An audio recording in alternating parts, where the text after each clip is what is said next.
Selamat sore, perkenalkan, nama saya Stefani. Saya akan mempresentasikan mengenai pengambilan keputusan dalam berbagai kondisi. Kondisi merupakan suatu bentuk keadaan yang terjadi berdasarkan dan disebabkan oleh berbagai latar belakang yang ada. Latar belakang tersebut pada prinsipnya memiliki berbagai dimensi yang turut serta telah mempengaruhi pembentukan lahirnya keputusan. Penerimaan informasi dari berbagai sumber menjadi catatan bagi pihak manajemen untuk menindaklanjuti. Secara umum, informasi yang masuk itu kendalanya terjadi dalam berbagai kondisi seperti kondisi pasti, kondisi tidak pasti, kondisi konflik. Kondisi pasti yang dimaksud dengan kondisi pasti adalah kondisi di mana pihak manajemen atau manajer memiliki informasi yang cukup untuk mengetahui hasil keputusan sebelum keputusan tersebut dibuat. Manajer mengetahui dengan jelas alternatif yang tersedia serta kondisi dan konsekuensi dari tindakan pengambilan keputusan tersebut.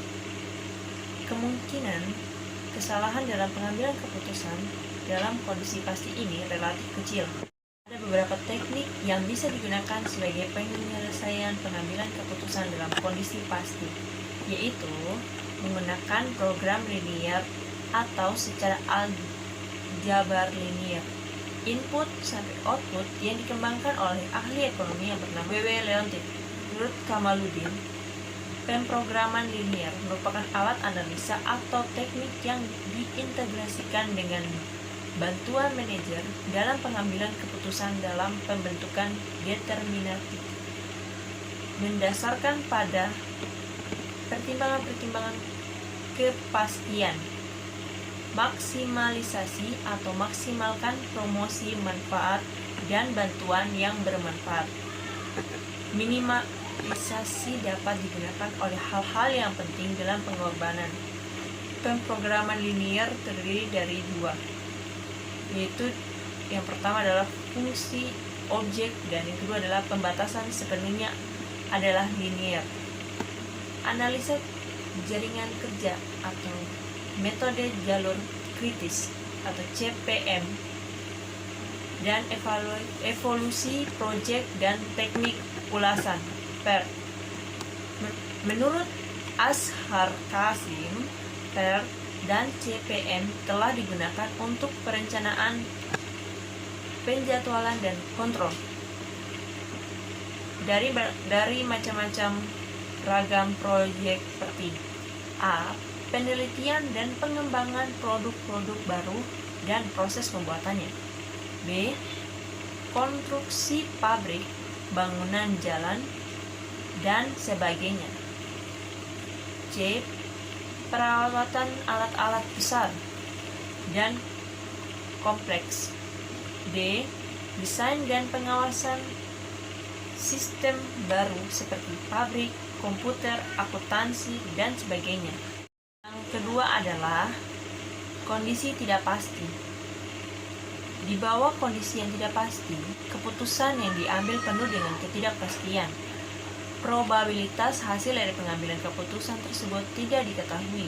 Kondisi yang tidak pasti ini bisa saja timbul dikarenakan minimnya informasi yang diterima manajer yang mengambil keputusan untuk kondisi yang tidak pasti ini.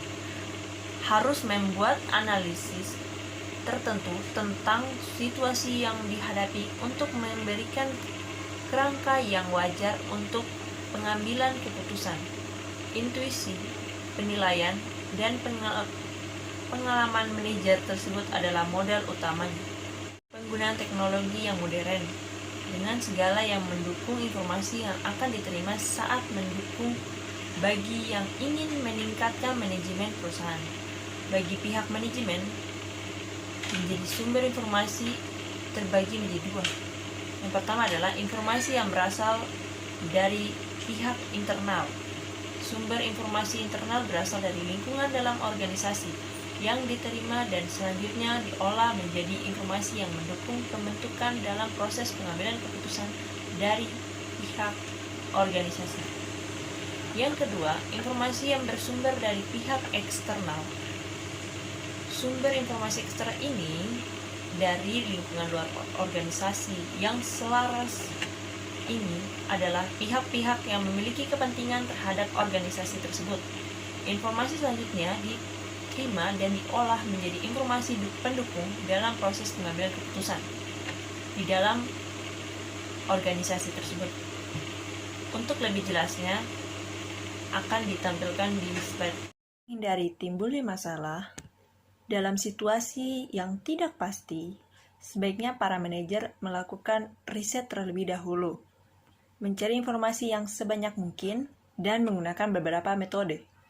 Pengambilan keputusan yang paling sesuai dengan setiap kondisi masalah yang timbul. Seperti, pertama, menggunakan metode Lens Pledge. Proses pengambilan keputusan dengan asumsi bahwa probabilitas terjadinya berbagai kondisi adalah sama besarnya. Yang kedua adalah metode Maximax. Proses pengambilan keputusan dengan hanya menggunakan hasil yang paling optimistik dan mengabaikan sisi lain yang mungkin terjadi. Yang ketiga, metode Maximin. Metode Maximin adalah proses pengambilan keputusan dengan milih alternatif yang minimalnya paling besar. Keempat adalah metode Regret.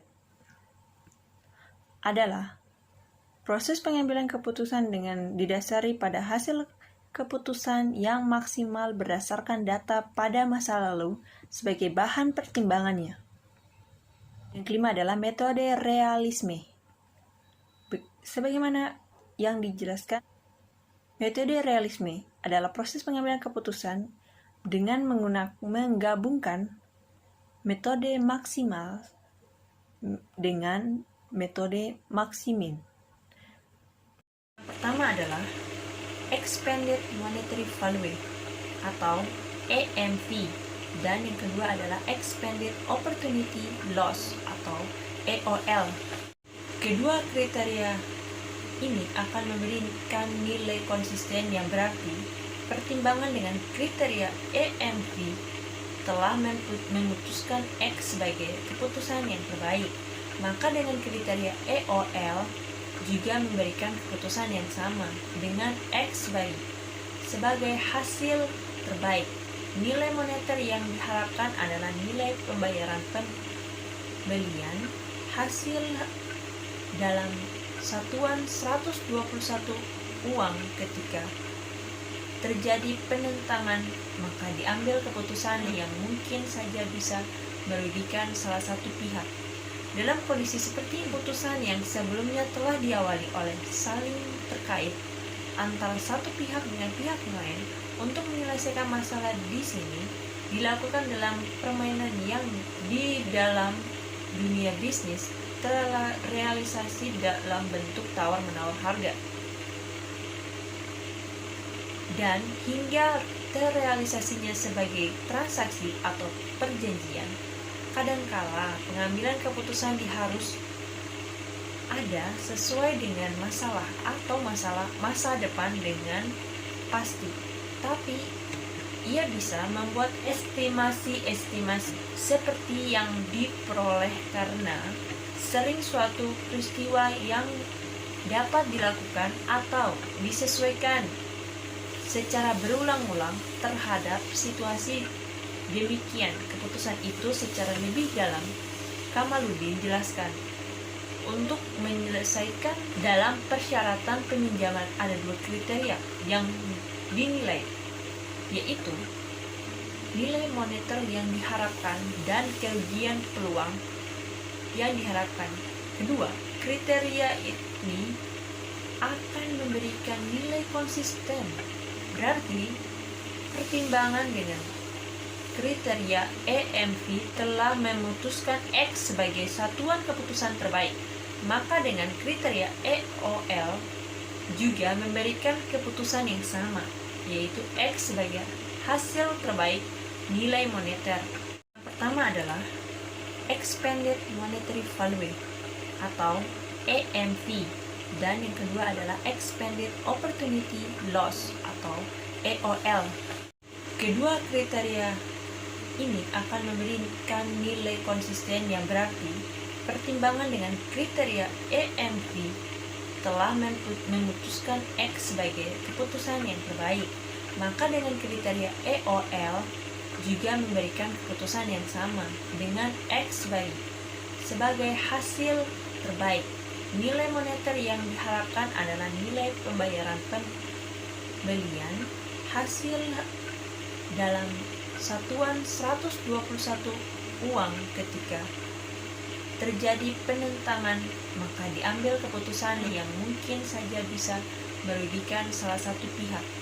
Dalam kondisi seperti putusan yang sebelumnya telah diawali oleh saling terkait antara satu pihak dengan pihak lain untuk menyelesaikan masalah di sini dilakukan dalam permainan yang di dalam dunia bisnis terrealisasi dalam bentuk tawar-menawar harga.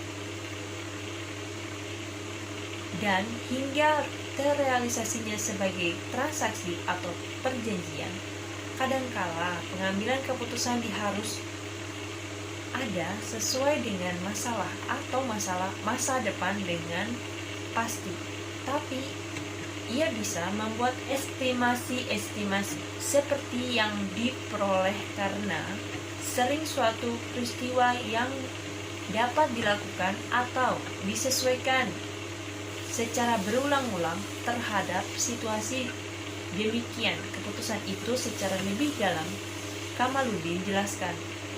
Untuk menyelesaikan dalam persyaratan peminjaman ada dua kriteria yang dinilai, yaitu nilai moneter yang diharapkan dan kerugian peluang yang diharapkan.